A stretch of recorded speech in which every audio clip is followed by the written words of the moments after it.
Welcome back to the Chisambo Show. One question we get frequently asked is, how do I remain consistent? I want to start a new habit, develop a new discipline, but this time I want to see it through. I don't want to cave in, roll over, and quit. I don't want to do that. Well, I'm going to give you 3 steps, and I will give you an example of how these steps worked in my life. Number 1, you have to desire it. You have to desire whatever it is that you want to put into practice in your life. Now ask yourself, how badly do you want it? And be brutally honest here, okay?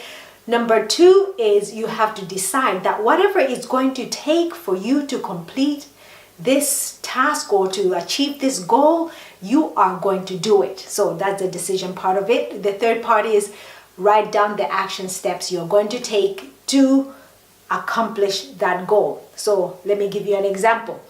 I had always been slim when I was younger until I had the children, and there were about, I think, 4 and 6 at the time, and I was giving myself this excuse that, oh, I am overweight because I have 2 young children and I look frumpy because, well, they take up most of my time. So really, that was my excuse. Well, that excuse got thrown out when I met this young lady. She was younger than me. She had 2 children who were younger than mine as well.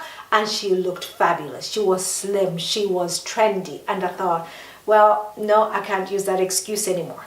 So another time, while I was looking frumpy, overweight, my joints were hurting, I went to the bank, and this lady spoke to me in such a way that I didn't appreciate it. She was talking down to me, and that's when I decided never again will I allow a person to talk to me in that manner because of the way that I'm presenting myself, overweight and frumpy. The action steps I took. I started watching Trini and Susanna. Remember, they used to dress people according to their body shape. So I used to watch that program and take notes. I did that for some time. I started changing my wardrobe, dressing for my shape. Of course, there was a lot of trial and error, a lot of changes in color. Well, I used to buy brown stuff and they made me disappear. So I learned through all that. Next, it was my weight. I had to do something about my weight. So it was Gillian McKeith, You Are What You Eat. Remember that program? So I watched that, and bit by bit I started changing my nutrition. Exercise was the next step. And I used to be a youth leader at my local church. And there was this competition that the children or the youth were having about who was going to have the strongest abs by such and such a time. So I said, well, I'm going to compete with you guys and I am going to win. And everybody thought, ha ha, very funny, you're older than us and so forth. So I started training.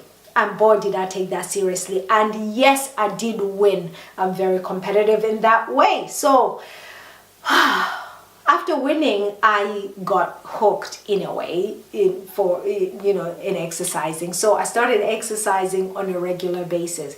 I have to admit there were times when I fell off the bandwagon. I wouldn't exercise maybe for 1 week, but that didn't deter me from getting back up again and getting on with it. So my advice to you will be, yes, there will be times when you will fall off the bandwagon, but what I do suggest is you get up, dust yourself off, and just get back to it, okay? Just because you've fallen one time doesn't mean that you are a failure. You become a failure only when you quit. So those are my 3 tips for you. First of all, desire it. How badly do you want it? Secondly, decide. Whatever it's going to take, you're going to see it through. Third, take action. Okay? 3 things, easy to do. Okay, please don't forget to share this with somebody because this is helpful information. I am so sure of it. Not just because I'm giving you the information, but because I know that it works. All right, we are going to hear from our sponsors. We'll be right back after this.